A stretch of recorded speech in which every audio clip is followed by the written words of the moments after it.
Assalamualaikum Bade, selamat datang kembali di Guru Gembel Channel. Kita tinggal di sebuah negara yang sangat-sangat besar, memiliki sumber daya yang sangat besar, kultur yang sangat besar. Secara geografis kita juga memiliki negara yang sangat besar. Tetapi kita juga mengetahui bahwa kita dirundung terlalu banyak masalah, dari mulai perpecahan sampai korupsi. Nah, lalu apa solusi dari masalah yang semacam ini? Nah, di sini kebanyakan dari kita berpikir bahwa solusi itu ada di luar sana. Misalkan bahwa solusinya itu adalah bahwa kita bisa saja menciptakan satu sistem di mana kita bisa mengubah negara kita menjadi lebih baik, atau kita berpikir bahwa ada satu tokoh tertentu yang kita harapkan bahwa dia akan menjadi tokoh yang mempersatukan bangsa dan seterusnya, dan atau hal-hal yang semacam itu. Jadi pikiran-pikiran kita itu memang adalah pikiran harapan tentang kemunculan seseorang di luar sana. Tetapi kenapa kita tidak berpikir tentang diri kita sendiri? Kan tentu saja pihak paling mudah untuk bisa kita ubah itu adalah diri kita sendiri, dan karenanya daripada kita berharap tentang orang lain yang mengubah bangsa, kita lebih mudah untuk berpikir bahwa kita merubah diri kita sendiri supaya layak atau cukup layak dan cukup kuat untuk bisa mengubah bangsa ini, kan seperti itu. Dan gimana caranya agar diri kita ini bisa menjadi solusi bagi bangsa, menjadi pahlawan bagi bangsa? Ya tentu saja harus dibuat dengan kelayakan. Salah satu cara untuk melayakkan diri untuk menjadi solusi di masa depan adalah dengan menghindarkan kebodohan. Nah, di episode ini kita akan sama-sama menjelaskan tentang 4 benteng kebodohan yang membuat seseorang itu kalau hidup di situ dia nggak akan maju. Tetapi kalau dia berhasil lolos dari 4 benteng itu, maka dia akan menjadi solusi bagi bangsa. Ayo kita sama-sama mulai.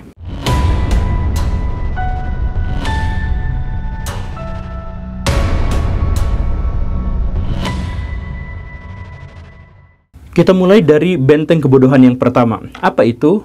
Gak mau mikir. Jadi banyak di antara kita yang jangankan berpikir benar, berpikir aja enggak gitu. Kenapa seperti itu? Gini ceritanya Baraya, kan banyak di antara kita yang menyatakan bahwa berpikir itu adalah proses alamiah di dalam otak kita, dan bahkan ketika kita tidak menginginkan untuk berpikir, kita pada kenyataannya sedang berpikir di situ. Tapi mari kita definisikan berpikir itu secara lebih sempit. Yang dimaksud dengan berpikir itu misalkan adalah tanya jawab di dalam otak, atau yang dimaksud dengan berpikir itu adalah upaya untuk mempertemukan berbagai informasi di dalam benak untuk menghasilkan satu kesimpulan yang baru. Misalkan seperti itu. Nah, dalam bagian-bagian itu, kita adalah salah satu bangsa yang sangat sulit untuk melakukannya, yaitu untuk berpikir itu. Salah satu contohnya itu tetangga Baraya kemarin-kemarin ya, atau sering dia lakukan. Dia tuh bakar sampah, bakar sampah di tempat sampah. Apa faedahnya bakar sampah itu? Tidak ada, dan dia juga sebenarnya tidak tahu kenapa dia harus bakar sampah itu. Dia muka batu aja, tiis aja melakukan seperti itu gitu. Jadi misalkan kalau alasannya adalah biar nggak ada sampah, dia membakar sampahnya justru di tempat sampah, atau bahwa setiap hari ada petugas sampah yang datang ke sana kemari untuk ngambilin sampah. Tetapi karena dia gak berpikir apa-apa tentang itu, jadi dia bakar sampah aja karena memang sudah menjadi rutinitasnya gitu. Jadi bahkan saya pernah ketemu dengan tetangga Baraya itu yang suka bakar sampah. Itu bakar sampah terus dia kebauan sendiri, aduh dia menyingkir ke sisi yang lain dari tempat ngadudukannya itu gitu, karena dia juga dia sendiri terganggu. Dia tahu terganggu dan dia juga mengganggu orang-orang yang ada di sana, dan itu menebarkan penyakit yang sangat bahaya, dari mulai yang sangat sederhana seperti ispa sampai kanker, semuanya disebarkan di situ, dan itu memangkas anggaran negara secara kolosal gitu, karena bakar sampah itu kan salah satu yang merusak ekonomi kan, dan merusak lingkungan hidup. Tetapi ya karena nggak mikir, nggak apa, ya biasa-biasa aja kita melakukan hal yang seperti itu gitu. Karena ini juga misalkan berlaku untuk di jenjang pendidikan. Di Indonesia itu, saya contohkan ya, ada siswa lagi ngadain pemilihan KM. Siapa yang dipilih? Orang-orang yang katanya mau, orang-orang yang memiliki visi misi. Sebenarnya tidak. Ketika dipilih jadi KM, dia visi misinya aja masih dibaca, yang menunjukkan bahwa itu sebenarnya bukan visi misi dirinya sendiri gitu. Jadi nggak tahu dari mana gitu. Dan ketika dia jadi KM, dia nggak berpikir bahwa dirinya KM. Dia hanya berpikir bahwa kalau KM itu adalah pesuruh guru. Kalau guru, KM mana? Ini tolong kan ambilkan buku ibu di kantor, kan seperti itu. Jadi KM itu dia nggak punya program kerja, dia nggak punya visi, dia nggak punya tujuan, dia nggak tahu kenapa dirinya jadi KM. Karena tidak terbiasa untuk berpikir. Jadi ya itu sesuai kebiasaan aja, karena orang lain melakukan hal yang seperti itu, maka maka saya juga melakukan hal yang seperti itu. Ketika misalkan ada pejabat, ada dosen ketika dia dianugerahi sebuah amanah, sebuah amanah, dia juga nggak ngerti apapun. Ini pengalaman saya pribadi, dan pengalaman ini bukan hanya sekali, tapi berkali-kali. Jadi baraya gini, setiap ada pejabat, ada kepala daerah ya, ada kepala daerah apa dan sebagainya itu ya, itu sebelum diangkat, dia visi misinya itu dirumuskannya sama orang lain, biasanya sama partainya. Saya tahu betul itu. Jadi dia benar-benar gak mikir soal itu. Dan ketika dia misalkan menjabat, sudah pas hari pertama dia menjabat, dia kumpulkan LSM, dia kumpulkan para pakar, dia kumpulkan apa untuk menyusun program kerja. Jadi bukan dirinya sendiri yang menyusun, karena dia nggak ngerti. Orang ngomong tentang visi misinya aja nggak bisa gitu. Orang masih beban ngomongnya juga gitu ya. Tapi dia seperti itu aja. Udah kereta, diam dulu. Jadi seperti itu kondisi di Indonesia itu. Kita itu adalah salah satu bangsa yang susah sekali untuk mikir, dan ketika kita didorong untuk berpikir, kita enggan untuk melakukan itu. Padahal baru proses berpikir, dan itu adalah benteng pertama kebodohan. Berarti orang yang tidak berpikir itu adalah kebodohan yang levelnya paling bawah gitu. Tapi oke lah, segitu aja dulu ya. Kita masuk ke benteng kedua. Apa itu? Yaitu mikirnya sudah, tetapi tidak berpikir secara logis, tetapi berpikir secara emosional atau berdasarkan hawa nafsu. Contohnya di Indonesia banyak lah, terutama kalau misalkan lihat komentar-komentar netizen atau lihat konten-konten kreator, itu benar-benar kelihatan bahwa mereka itu memang berpikir mampu lolos dari jebakan benteng pertama, tapi mereka tidak mau berpikir secara logika. Makanya misalkan muncul channel-channel atau komentar-komentar bahwa Atlantis ada di Indonesia, Lemuria ada di Indonesia, TNI mengalahkan Amerika Serikat. Kemudian jutaan orang-orang Eropa berbondong-bondong masuk Islam gitu ya, kan hal-hal yang semacam itu. Kenapa berita-berita semacam itu muncul? Karena berita itu muncul dari orang-orang yang menginginkan berita itu sesuai dengan harapan dan keinginannya. Kenapa? Karena ketika ada orang yang berpikir, dia berusaha untuk mencari ilmu pengetahuan terkait dengan apa yang dia pikirkan. Tetapi kalau dia berpikir dari secara hawa nafsu, maka dia mencari informasi yang disesuaikan dengan harapan dan keinginannya. Gitu. Jadi kan di internet itu banyak berita-berita, ada yang hoax, ada yang tidak. Tetapi yang tidak hoax itu biasanya tidak sesuai dengan harapan dan cita-cita kita, karena kenyataan itu tidak fantasi. Kenyataan itu bukan bohong-bohongan, bukan halusinasi. Maka biar sesuai dengan fantasinya, dia harus cari berita-berita hoax. Kan yang seperti itu ceritanya. Dan ini mulai muncul dari orang-orang yang tidak mau berpikir logis. Kan kemarin misalkan ya ada saya benci banget sama Amerika Serikat. Kenapa? Karena dia menghancurkan perdamaian dunia. Tetapi begitu ada negara lain yang melakukan penghancuran perdamaian dunia, dia dukung habis-habisan. Lah kenapa? Kan dia membenci Amerika Serikat itu karena dia merusak perdamaian dunia. Tapi kalau ada pihak lain yang melakukannya, dia langsung bikin standar ganda. Kan begitu ya. Atau misalkan orang-orang Islam, kami benci orang-orang Myanmar. Kenapa? Karena dia menghancurkan etnis Rohingya. Ya kalau kita membenci orang-orang Myanmar karena dia merusak toleransi dan hal sebagainya, kenapa kita melakukan itu di Indonesia? Jadi tindakan yang sama persis itu akan berdampak berbeda hanya gara-gara dilakukan oleh pihak yang berbeda. Kenapa? Karena berpikirnya sesuai dengan hawa nafsu. Keberpihakan itu kan hawa nafsu. Iya kan? Nah, begitu. Atau yang kemarin lah orang-orang Kristen banyak yang tidak suka, banyak yang tidak simpati pada orang-orang Islam karena sekarang menjadi radikal, menjadi anti toleran, menjadi yang seperti itu. Lalu apa yang mereka lakukan? Mereka rame-rame bikin channel YouTube menghujat Islam, rame-rame keluarin pendeta-pendeta yang menghujat Islam kayak Saifuddin Ibrahim dan sebagainya, yang seperti itu. Ya kalau benci Islam gara-gara mereka itu intoleran, kenapa mereka melakukan hal yang sama gitu? Nah, karena apa? Karena mereka berpikir, mereka berpikir, tetapi mereka berpikir sesuai dengan hawa nafsunya. Tidak berpikir tentang sebab akibat, tidak berpikir tentang esensi, tetapi mereka berpikir di permukaan karena bagian itulah yang paling mungkin diakses oleh hawa nafsu mereka. Begitu. Kalau Baraya masih ada di situ, Baraya masih terjebak pada kebodohan di benteng kedua. Kalau kita sudah mampu menembus benteng kedua dari kebodohan itu, kita akan berhadapan dengan benteng ketiga. Apa itu benteng ketiga? Mikirnya udah, berpikir logisnya udah. Benteng ketiga kebodohan itu apa? Berpikir logis, tapi tidak mau mengikuti penglihatan atau perspektif atau sudut pandang atau paradigma dari pihak yang lain. Saya awali contohnya dengan cerita seperti ini. Kemarin lalu itu saya ketemu dengan seorang santri dari Persis. dari Persatuan Islam yang biasa debat sama orang-orang NU, dan dia senang sekali berdebat dan dia menyatakan dia selalu menang dalam perdebatan, khususnya kalau dengan orang-orang NU terkait dengan fikih gitu ya misalkan.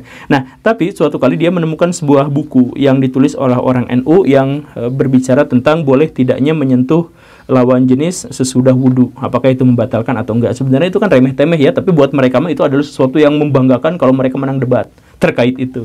Ketika dia baca itu, dia kaget, oh kok iya ya, kok bener ya. Jadi maksudnya kok dia jadi setuju sama pendapat NU. Oh iya ya, oh masuk akal, ini masuk akal. Jadi akhirnya dia murtad dari Persis pada bagian itu saja. Kemudian dia ikut pendapat yang NU. Nah, setelah itu dia ngobrol sama syekhnya, sama yang ulama Persisnya. Dia kaget, karena apa? Karena ulama Persis itu mampu menjungkir balikan argumentasi-argumentasi di buku NU itu dalam waktu singkat dan padat dan jelas. Kok gitu ya? Jadi maksud saya adalah, kalau seandainya dia datang lagi ke ulama NU, mungkin itu juga akan dihancurkan argumentasinya oleh orang-orang NU. Jadi satu hal yang pesawat lewat. Jadi satu hal yang harus kita garis bawahi di sini adalah bahwa ketika kita berpikir sendiri, mungkin kita logis, mungkin kita mikirnya benar. Tetapi ketika kita dibenturkan dengan pikiran orang lain, mungkin saja kita menemukan ada kesalahan, ada kecacatan dalam pola pikir kita. Karena gini Baraya, untuk mencapai kebenaran, maka kita bisa saja berpikir secara individual. Tetapi tentu saja pikiran komunal itu lebih besar potensi benarnya daripada pikiran individual. Karena pikiran komunal itu adalah akumulasi dari begitu banyak pikiran individual yang sudah mendapatkan diskursus di dalamnya. Kan begitu. Makanya saran saya, kalau Baraya misalkan menemukan satu pendapat, kemudian Baraya komparasikan dengan pendapat orang lain dari pihak lain. Jangan sampai Baraya kakurung ku iga, jangan sampai Baraya itu terkurung pada satu gelembung yang selalu sama dan fanatik ada di situ terus-terusan. Itu berbahaya. Jangan sampai seperti banyak sekali tokoh-tokoh di Indonesia yang sebelum berdiskusi, sebelum berdebat, mereka sudah memberikan prejudge kepada pihak yang lain. Misalkan, kami new mind, kalian semua old mind gitu. Jadi ini kan membuat sekat, dan sekat itu akhirnya membuat apa? Permusuhan antara kubu ini dengan kubu ini, bukannya bersatu kemudian berdiskusi dan akhirnya memunculkan satu sistem pemikiran komunal, mereka malah kubu-kubuan, pisah-pisahan gitu. Ada yang mengatakan kalian dungu, kami itu akal sehat. Ada yang mengatakan kalian nggak pakai logika, pergi saja, kami semuanya orang-orang berlogika. Kan nah, jadi permusuhan antara Sunni Syiah gitu ya, kalian Syiah sesat dan sebagainya, itu adalah kelompok-kelompok orang yang sudah pintar banget tapi hanya dalam satu kelompoknya dan tidak mau melakukan konfirmasi kepada pihak yang lain. Kalau sudah konfirmasi, udah ngomong panjang, pasti mereka mikir kok oh iya ya, pasti mikirnya seperti itu. Jadi mereka menjelek-jelekan pihak lain, dari mana sumbernya? Dari sumber satu pihak ini saja gitu. Pihak lainnya tidak diajak ngobrol. Kalau kondisinya sudah seperti itu, bukan menghasilkan sebuah peradaban, tapi menjadi kanker bagi peradaban itu. Indonesia maju kan? Maju. Seharusnya. Banyak orang-orang pintar kan? Banyak. Kita mengetahui sekarang banyak sekali orang-orang pintar. Tapi orang-orang pintar itu kubu-kubuan. Dan diikuti masing-masing gitu. Jadi akhirnya ya gak jadi kesatuan komunal. Akhirnya kacau-kacauan gitu. Bahkan hasil dari prejudge tadi itu menghasilkan sesuatu yang lebih buruk. Misalkan ada kelompok-kelompok yang udah jangan diskusi sama orang itu, nanti kamu ke bawah sesat. Udah jangan berpikir sama kayak orang-orang seperti itu, nanti kamu jadi gila. Udah jangan baca buku kayak gitu, nanti kamu gini gitu. Jadi yang seharusnya kita itu harus berkomunikasi dengan pihak lain, mengkonfirmasi informasi dan sebagainya, malah ditahan. Akhirnya apa? Benteng kebodohan itu tetap menjadi kukuh, menjadi kuat, dan akhirnya apa? Membuat bangsa ini menjadi bangsa yang tidak pintar, tidak cerdas, karena terkungkung dalam kegobtutan yang sangat luar biasa. Saya harap kita semua bisa memahami itu ya. Kemudian itu pun baru benteng ketiga. Ada benteng berikutnya, yaitu benteng keempat. Apa itu? Berpikir sudah, dan berpikirnya logis sudah, dan berpikirnya sudah mengkonfirmasi dengan pihak lain sehingga menghasilkan kecerdasan komunal sudah. Lalu benteng keempatnya itu adalah, kebanyakan di antara kita berpikir itu tidak terkait dengan masa depan, tidak berorientasi pada masa depan. Saya punya tetangga 3 orang, tiga-tiganya adalah kuli bangunan, dan mereka memiliki pengalaman yang sangat berbeda. Jadi suatu kali mereka disuruh sama tetangganya untuk merenovasi rumah, mereka buat. Dan karena pada waktu itu digajinya itu adalah harian, setiap hari dibayar sekian, maka 2 dari 3 orang tetangga saya yang kuli itu memutuskan untuk melama-lamakan pekerjaan. Karena kalau semakin lama pekerjaan, semakin lama juga mereka akan mendapatkan gaji harian, kan seperti itu. Tetapi ada satu orang dari kuli itu yang berpikir sebaliknya. Dia berorientasi pada masa depan. Apa itu? Dia ngerjainnya itu secepat-cepatnya. Maka tugas yang diembankan pada dia itu selesai lebih dulu di antara 2 temannya. Begitu. Nah, akhirnya apa? Tentu saja dia mendapatkan gaji yang paling kecil dibandingkan 2 temannya itu, karena 2 temannya masih dibayar ketika dia sudah menganggur. Tetapi dampaknya adalah apa? Di masa-masa berikutnya, tetangga-tetangganya setiap mau ngerenovasi rumah, mau bangun rumah, atau mau melakukan kegiatan-kegiatan pertukangan, dia pasti manggilnya tetangga saya yang satu itu, bukan yang 2-nya, tapi yang satu itu. Jadi bahkan dia sampai kelebihan job gitu. Diminta sama sini karena memang kerjanya cepat dan ulet dan rajin dan baik dan teliti dan hal yang semacam itu. Ya sebenarnya 2-nya juga sebenarnya sama-sama teliti, sama-sama rajin, sama-sama hebat gitu. Tapi gara-gara cara berpikirnya yang berbeda, maka yang satu ini dapat kerjaan terus-terusan, sedangkan yang 2 ini menganggur sampai gosong. Nah, si yang ini tuh akhirnya apa? Karena jobnya terlalu banyak, akhirnya apa? Dia rekrut temannya dari kampung, kemudian dia kasih tutorial sedikit-sedikit, kemudian bantu, kemudian makin banyak orang-orang kuli yang ada di bawahnya gitu ya. Dan akhirnya apa? Dalam tahun-tahun berikutnya dia jadi pemborong. Jadi kalau ada rumah dia langsung bikin apa pemborong. Jadi akhirnya apa? Dia menjadi orang yang paling kaya, paling cepat di antara 2 temannya yang bahkan sampai sekarang masih menganggur. Begitu. Kenapa seperti itu? Karena dia berorientasi pada masa depan. Walaupun pada saat itu dia mendapatkan gaji paling sedikit, tetapi gajinya itu memanjang. Dia terpercaya sama pihak-pihak yang lain.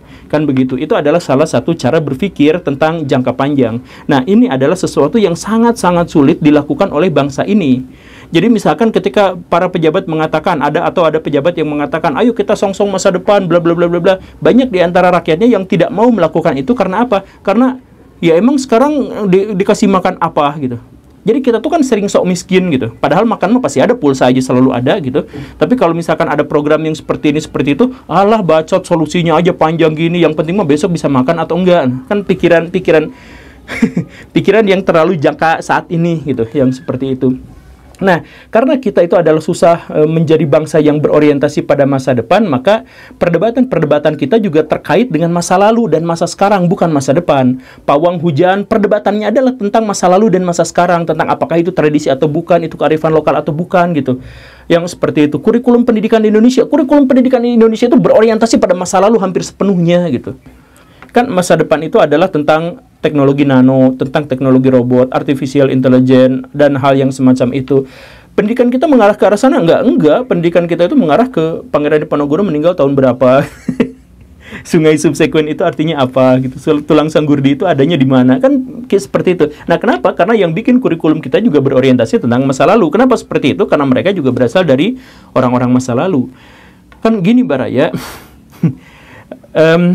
Di antara semua zaman, satu-satunya zaman yang bisa kita koreksi, satu-satunya zaman yang bisa kita ubah itu adalah masa depan. Masa lalu gak bisa berubah, apapun yang terjadi. Masa sekarang sedang kita jalani sesuai dengan apa yang kita lakukan di masa lalu. Nah, satu-satunya yang mungkin bisa kita ubah itu adalah masa depan.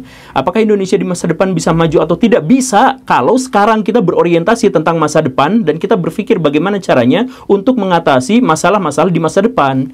Kan seperti itu, bukan terus-terusan berpikir tentang apa yang terjadi di masa lalu, tentang tradisi, tentang perdebatan-perdebatan yang nggak jelas yang seperti itu gitu. Nah, ya itu adalah benteng kita, benteng kebodohan yang keempat. Jadi maksudnya kalau kita masih ada dalam satu di antara 4 benteng itu, maka bagaimanapun kita ceritanya masih bodoh. Kalau kita mau maju, kalau kita mau menjadi solusi bagi kemajuan bangsa, kita harus lepas dari 4 benteng ini. Kalau sudah lepas dari 4 benteng itu, bahkan ketika satu orang pun yang bisa lepas dari benteng itu adalah sebuah solusi yang sangat luar biasa yang diidam-idamkan oleh bangsa. Semoga kita semua bebas dari benteng-benteng itu dan kita menjadi solusi, agar kita menjadi orang-orang yang bermanfaat. Terima kasih karena sudah menyimak. Saya Guru Gembul. Assalamualaikum warahmatullahi wabarakatuh.